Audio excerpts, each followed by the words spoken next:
사역위원회를 섬기고 있는 이상원 목사입니다. 사랑 본문, 사랑장이라고 불리는 고린도전서 13장은 우리에게 아주 잘 알려져 있는 본문입니다. 고린도전서 13장은 네 부분으로 나누어 볼 수 있습니다. 첫 부분인 1절에서부터 3절까지에서는 사랑이 그 어떠한 것보다도 중요하다고 말하고 있습니다. 다른 사람에게 조건 없이 다가가는 사랑이 없다면 가지고 있는 능력이나 은사는 아무런 의미도 없고 가치도 없다라고 말하고 있습니다. 이것은 예언이나 종교적인 지식, 믿음, 금욕을 위한 준비, 심지어 순교를 위한 준비에서도 마찬가지라고 합니다. 이어서 오늘 본문인 4절에서부터 7절까지에서는 사랑이란 무엇인가에 대해서 말하고 있습니다. 그리고 셋째 부분인 8절에서부터 12절까지에서는 사랑의 영원함에 대해서 말하고 있습니다. 사람에게 주어진 은사는 잠시 있다가 사라지지만 사랑은 끝이 없다고 말하고 있습니다. 마지막으로 13절에서는 믿음, 소망, 사랑 이 세 가지는 항상 어우러져 있는 것인데 그 가운데 사랑이 으뜸이라고 말하고 있습니다. 성경에서뿐만이 아니라 우리가 살아가면서 사랑이라는 낱말처럼 자주 쓰는 말도 드물 겁니다. 우리는 하루에도 몇 번씩 사랑이라는 낱말을 쓰고 있습니다. 하나님 사랑합니다. 예수님 사랑합니다. 아버지, 어머니 사랑합니다. 아들, 딸 사랑한다. 아무개씨 사랑합니다. 라고 고백합니다. 또 유행가 가사 사랑이 뭐냐고 물으신다면 처럼 사랑의 의미에 대해서 묻고 대답하기도 합니다. 사랑이 무엇인가? 라는 물음에 대한 답은 여러 가지가 있을 수 있습니다. 철학자, 신학자, 문학하는 사람, 목회자, 또 청년들, 어린아이들까지도 사랑이란 무엇인가에 대해서 각자 나름대로의 답을 가지고 있습니다. 한 개인에게서도 나이나 대상에 따라서 그 사랑의 의미가 달라지기도 합니다. 사랑에 대한 여러 철학적이고 문학적인 정의가 있지만 우리는 오늘 성경에서 말씀하고 있는 사랑의 방식에 대해서 함께 나누려고 합니다. 그에 앞서 제가 알고 있는 한 청년이 사랑에 대해서 한 말을 소개해 드리려고 합니다. 제가 독일에 있을 때 한인교회 청년들과 함께 수련회를 간 적이 있었습니다. 그 청년들은 전공도 다양하고 출신 지역도 다르고 신앙생활의 경험도 달랐습니다. 물론 나이도 달랐습니다. 대학교를 갓 졸업한 청년도 있었고 또 신혼부부인 청년들도 있었고 또 아이들이 있는 청년들도 있었습니다. 이렇게 다양한 청년들이 함께한 수련회에서 사랑이라는 주제를 가지고 이야기를 나누었습니다. 사랑이라는 낱말과 함께 떠오르는 생각이 무엇인지, 사랑은 무엇이라고 할 수 있는지에 대해서 함께 이야기를 나누었습니다. 사랑은 희생이다 에서부터 다양한 의견들이 나왔습니다. 이렇게 한 낱말과 관련해서 지금 떠오르는 생각들을 나누다 보면 각 사람이 지금 처해 있는 상황과 가지고 있는 고민들, 나아가 그들의 경험을 생각해 볼 수 있곤 합니다. 성도 여러분은 지금 유행가 가사처럼 누군가가 사랑이 뭐냐고 물으신다면 뭐라고 대답을 하시겠습니까? 말씀드린 수련회에서 한 청년이 사랑에 대해서 한 말이 기억에 남습니다. 그 청년에게 사랑은 꿈이 없는 사람에게 꿈을 갖게 하는 것이며 꿈이 있는 사람에게는 그 꿈에 더욱 다가갈 수 있게 하는 것이었습니다. 그 청년은 누군가로부터 받은 사랑에서 아마도 힘을 경험한 것 같았습니다. 우리가 알다시피 사랑에는 자기 자신이든지 상대방이든지 대상이 있습니다. 대상에 따라서 여러 종류의 사랑이 있습니다. 남녀 간의 사랑, 친구들끼리의 사랑, 부모 자식 간의 사랑, 형제지 간의 사랑, 믿음의 공동체 안에 있는 지체들의 사랑이 있습니다. 이렇게 대상이 다르다 할지라도 공통된 것이 있습니다. 그것은 사랑은 나눈다는 것입니다. 사랑은 두 상대방이 서로 주고받는 것입니다. 일방통행이 아니라 서로 소통하는 것입니다. 나눔은 어떠한 방식으로든지 표현되고 드러나야 합니다. 사랑이 드러나 보이지 않는다면 사랑하고 사랑받는다는 것을 분명히 알 수 없게 됩니다. 또 사랑은 배우고 전염되는 것입니다. 사랑을 통해 힘을 얻은 사람은 사랑을 나눔으로써 누군가에게 또 힘을 주고 한 생명을 살릴 수 있습니다. 진정한 사랑을 받아본 사람이 진정으로 사랑할 수 있고 올바른 사랑을 받아본 사람이 올바르게 사랑할 수 있습니다. 하나님의 사랑을 받아본 사람은 하나님의 사랑을 나눌 수 있습니다. 우리가 함께 읽은 말씀은 사도 바울이 고린도 교회의 성도들에게 보내는 편지의 한 부분입니다. 바울은 고린도 교회의 분쟁과 다툼과 시기로 말미암아 믿음의 공동체 구성원들 간의 사랑이 사라졌음을 알게 되었습니다. 그래서 믿음의 성도들에게 사랑이 그 무엇보다 중요하다는 것을 알려줍니다. 이 말씀은 오늘 우리 믿음의 공동체뿐만이 아니라 부부 사이, 가족들, 연인들, 친구 사이에서도 적용되어져야 하는 말씀입니다. 고린도전서 13장 4절에서부터 7절까지에서는 사랑한다면 어떻게 해야 하는지 사랑하는 방식을 15가지로 나누어 말하고 있습니다. 사도 바울을 통해 주신 말씀대로 이 모든 것을 실천할 수 있다면 얼마나 좋겠습니까? 그러나 우리는 연약해서 처한 상황에 따라서 이 15가지를 한꺼번에 행하지 못할 수도 있습니다. 하지만 이 시간 우리에게 주신 말씀을 나누는 가운데 하나라도 실천하겠다고 결심하는 우리가 되기를 원합니다. 본문에서는 사랑을 사람에 빗대어 표현하고 있습니다. 사랑을 사람이 느끼는 감정이나 마음가짐이 아니라 행동하는 것으로 표현하고 있습니다. 사랑에 대해서 추상적으로 말하는 것이 아니라 아주 구체적으로 말하고 있습니다. 또한 사랑한다는 것이 과거나 미래로 표현된 것이 아니라 현재로 표현되어 있습니다. 이는 사랑은 앞으로 추구해야 할 그 무엇이 아니라 지금 실천하고 누려야 하는 삶의 모습이라는 것을 말해주고 있습니다.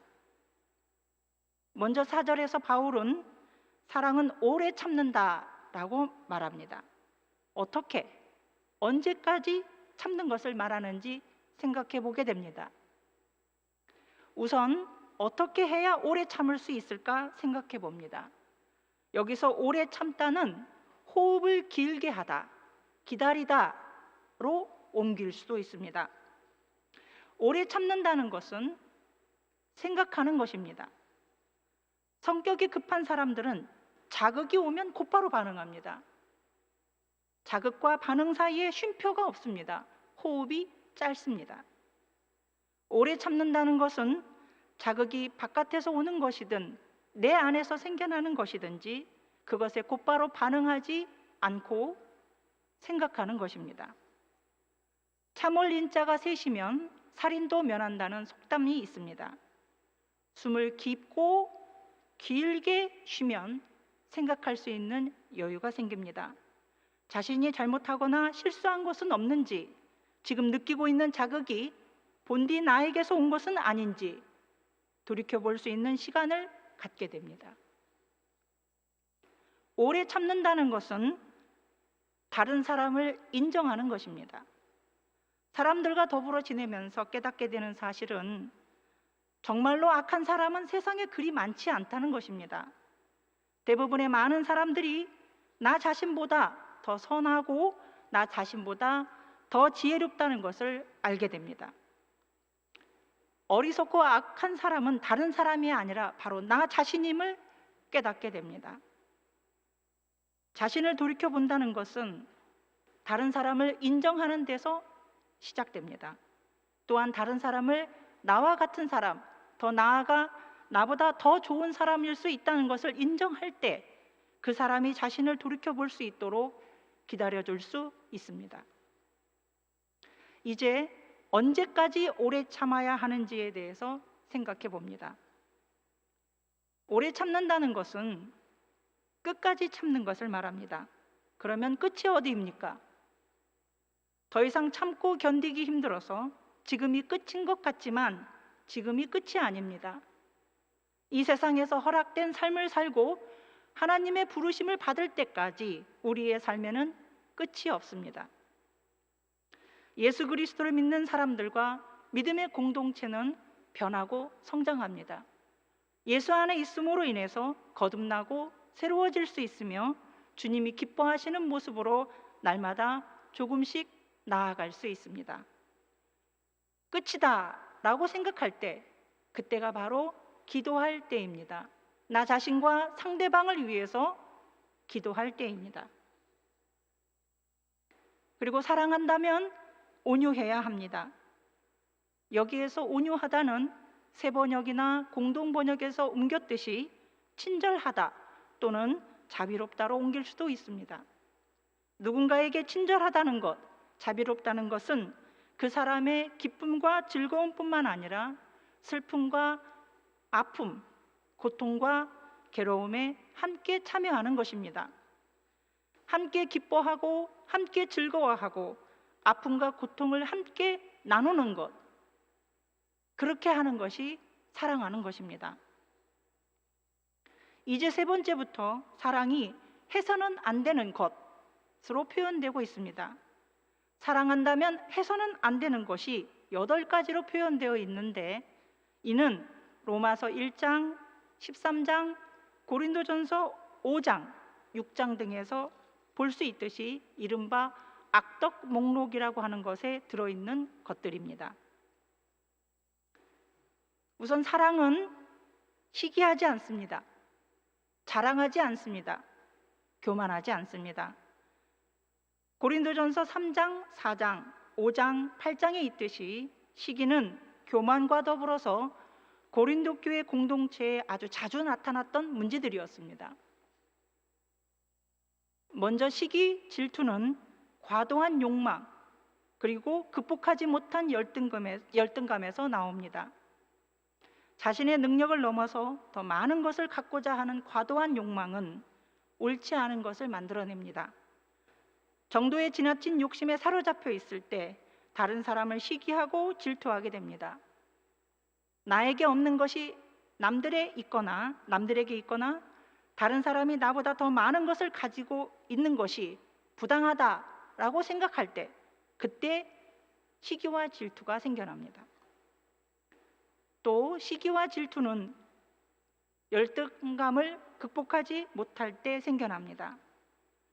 누구에게나 열등감을 가질 수 있게 하는 것들이 하나씩은 있습니다. 신체적인 결함이나 지적인 능력에 있어서나 물질에서나 자녀 문제에 있어서나 다양한 측면에서 열등감을 갖게 하는 것들이 하나씩은 있을 수 있습니다. 저에게도 부족하고 모자라고 없는 것들이 많이 있습니다. 그러나 부족함이나 결함 그 자체가 곧바로 시기와 질투로 이어지는 것은 아닙니다. 열등감에 사로잡혀 있을 때 나에게 결함과 부족한 것이 있다는 사실에 지배를 당할 때, 그때 바로 문제가 발생합니다. 열등감에 사로잡혀 있는 사람은 자신에게 없는 것을 다른 것들로 채우고 자신을 꾸미려고 합니다. 또 부족했던 것들을 채웠다고 생각할 때 다른 사람에게 반드시 상처를 줍니다. 열등감에 사로잡혀 있었기 때문에 다른 사람들로부터 무시를 당했다고 생각을 하고 그 무시당한 것을 되갚아 주려고 합니다. 그래서 다른 사람들의 결함을 찾아내려고 합니다. 남들을 자꾸 끌어내려야 자신이 치유받을 수 있다라고 착각하는 것입니다.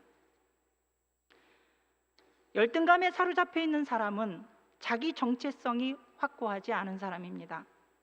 자기 정체성이 없는 사람은 자신이 누구인지, 어떤 사람인지, 무엇을 잘하는 사람인지, 자신에게 무엇이 왜 부족한지를 알지 못하는 사람입니다. 자존감도 없고 자신을 사랑하지 않는 사람입니다. 우리 모두는 전능하신 창조주 하나님이 뜻하신 대로 소중하게 빚어진 사람들입니다. 이 사실을 잊고 살면 자신이 얼마나 큰 사랑을 받고 있는지, 얼마나 소중한 사람인지 모르는 채 자꾸 남들만 보게 되고 남들이 가지고 있는 것만 보게 됩니다. 또한 시기와 질투는 지금 나에게 주어진 것에 감사할 줄 모를 때 생겨납니다. 그 어느 누구보다도 나를 잘 아시는 하나님 아버지께서 나에게 가장 잘 맞는 것을, 나에게 가장 좋은 것을 주셨다는 것을 깨닫지 못했을 때, 감사의 고백을 잊고 살 때 남이 가진 것을 보게 되고 다른 사람과 내 자신을 비교하게 됩니다. 시기와 질투는 자랑과 교만함과 멀리 떨어져 있지 않습니다. 자랑은 허풍 떠는 것입니다. 자신을 부풀리거나 겉모습을 꾸미는데 애쓰는 것을 말합니다. 교만한 사람은 약자들과 함께하지 않습니다.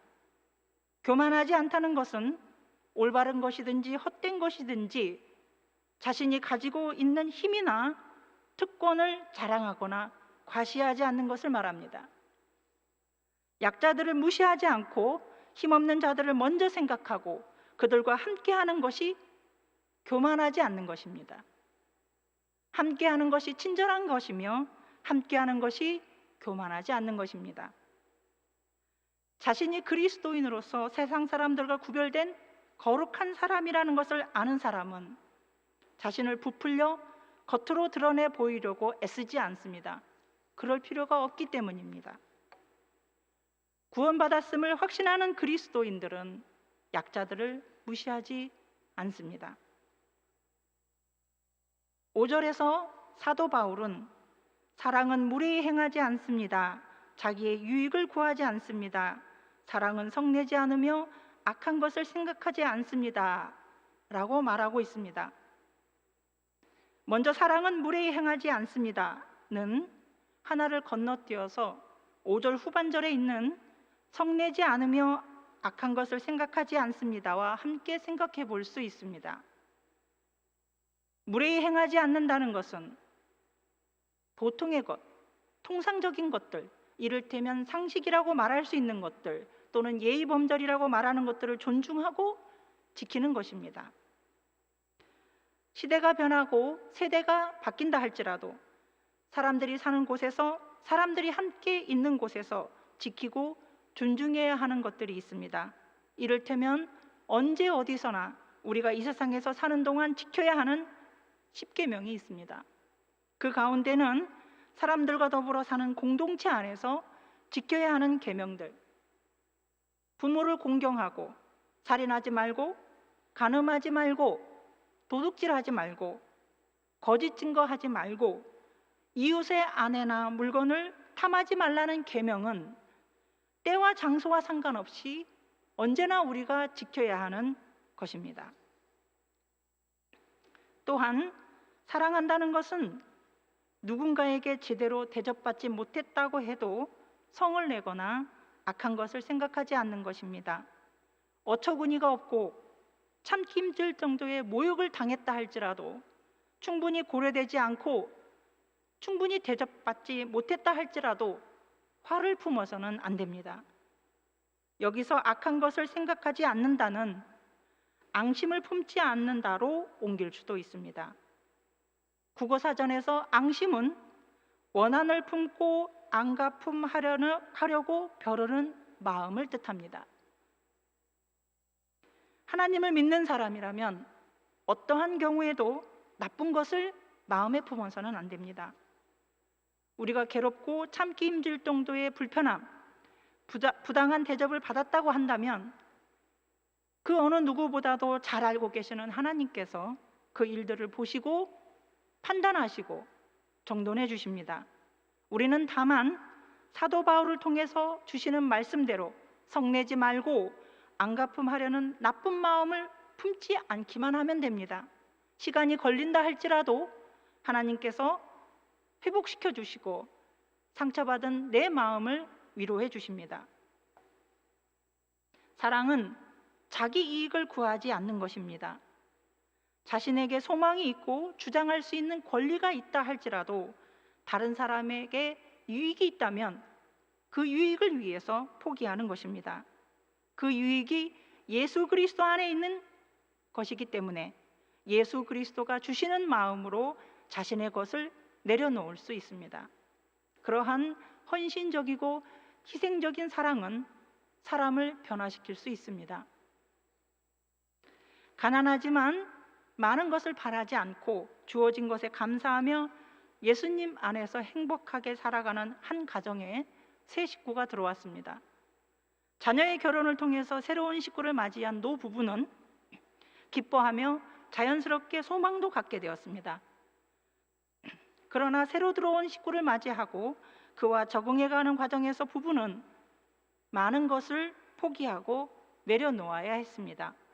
그들은 새 식구에게 자신들에게 맞추라고 강요하지도 않았습니다. 오히려 그 새 가족을 있는 그대로 이해하려고 했습니다. 게다가 부부는 자신들이 원하고 기다렸던 것들을 새 가족의 유익을 위해서 내려놓았습니다. 오로지 그 새 가족이 온전히 하나님 안에서 거듭날 수 있기만을 소망하게 되었습니다. 그를 통하여서 이루시는 하나님의 놀라운 역사하심을 위해 눈물로 기도하며 그에게 헌신적인 사랑을 베풀었습니다. 그런 헌신적이고 희생적인 사랑을 받은 사람은 때로는 힘든 일을 만나 지치고 좌절할 수 있지만 그 사랑을 기억하고 되새기며 다시 일어서게 됩니다. 그 헌신적인 사랑 때문에, 그 희생 때문에 하나님 나라를 위해서 일을 하는 데 있어서 쉽게 좌절하거나 포기할 수 없습니다. 더불어 그 사랑에 보답하고자 자신도 그와 같은 사랑을 누군가에게 나누어 주려고 노력하게 됩니다. 자신이 받았던 그 헌신적인 사랑에 미치지는 못한다 할지라도 적어도 흉내라도 내보려고 노력하게 됩니다. 사랑은 불의를 기뻐하지 않고 진리와 함께 기뻐합니다. 여기서 말하는 불의는 부당함입니다. 또 여기서 불의와 짝을 이루고 있는 진리는 정의로 바꾸어 이해할 수 있습니다. 부당하다는 것은 이치나 도리에 맞지 않는다는 것을 말합니다. 예언자 아모스가 이스라엘을 향하여 한탄했듯이 공동체의 질서를 무너뜨리고 정의를 땅에 내던지는 것이 불의를 행하는 것입니다. 사랑이라는 말로 불의와 거짓이 위장되거나 포장되어서도 안 되며 올바르지 못한 것, 죄를 정당하게 만드는 데에 사랑이 이용되어서도 안 됩니다. 사랑은 불의와 거짓된 것, 올바르지 못한 것들과 절대로 함께 할 수 없습니다. 오늘 본문의 마지막 구절인 7절은 첫 구절인 4절 전반절과 함께 짝을 이루고 있습니다. 4절 전반절을 다시 읽어보겠습니다. 사랑은 오래 참고 사랑은 온유하며입니다. 7절에 사랑은 이라는 낱말을 넣어서 읽으면 사랑은 모든 것을 참으며 모든 것을 믿으며 모든 것을 바라며 모든 것을 견딘다가 됩니다. 4절 전반절과 7절은 사랑한다면 해서는 안 되는 것들을 감싸고 있습니다. 해서는 안 되는 것들이 사랑에 대해서 소극적으로 말하고 있다면 긍정적으로 표현되어 있는 4절 첫 부분과 7절은 사랑에 대해서 적극적으로 말하고 있다고 할 수 있습니다. 해서는 안 되는 것은 하지 않으면 됩니다. 하지만 4절 첫 부분과 7절에서는 사랑한다면 반드시 그렇게 해야 하는 것에 대해서 말하고 있습니다. 7절은 4절 첫 부분과 짝을 이루고 있을 뿐만이 아니라 7절 그 자체에서도 처음과 끝이 서로 짝을 이루고 있습니다. 7절은 모든 것을 참으며로 시작합니다. 그리고 모든 것을 견딘다로 끝나고 있습니다. 이 둘은 그 가운데 있는 모든 것을 믿으며 모든 것을 바라며를 감싸고 있습니다. 이러한 구조를 생각해 보면서 7절에서 말하고 있는 사랑이 무엇인가를 생각해 봅니다. 7절에서 말하는 사랑은 믿고 소망하면서 모든 것을 참고 견디는 것입니다.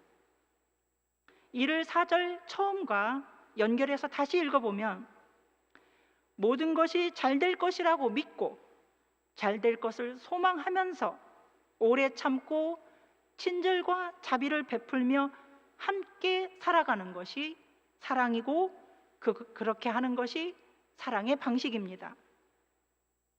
오늘 본문에 있는 사랑이라는 낱말을 원어로 보면 아가페입니다. 이 낱말은 신약 성경 여러 곳에 나오는데 많은 곳에서 하나님이 베푸신 사랑을 표현하는 데 사용됩니다. 4절 처음과 7절에서 말하는 사랑의 방식, 곧 오래 참음과 친절함은 하나님이 우리에게 보여주신 모습입니다. 로마서 2장 4절에 따르면 하나님은 우리를 회개에 이르게 하시도록 오래 참으시고 친절하십니다. 그런 하나님의 사랑을 받는 그리스도인들은 성령의 열매로 오래 참고 친절해야만 합니다. 우리는 연약합니다. 하지만 우리의 연약함을 아시는 하나님께서 우리가 예수 그리스도를 본받아 하나님의 아가페 사랑을 따라서 실천할 수 있도록 우리를 도와주십니다. 우리를 성령 충만케 하시고 우리를 거듭나게 하십니다.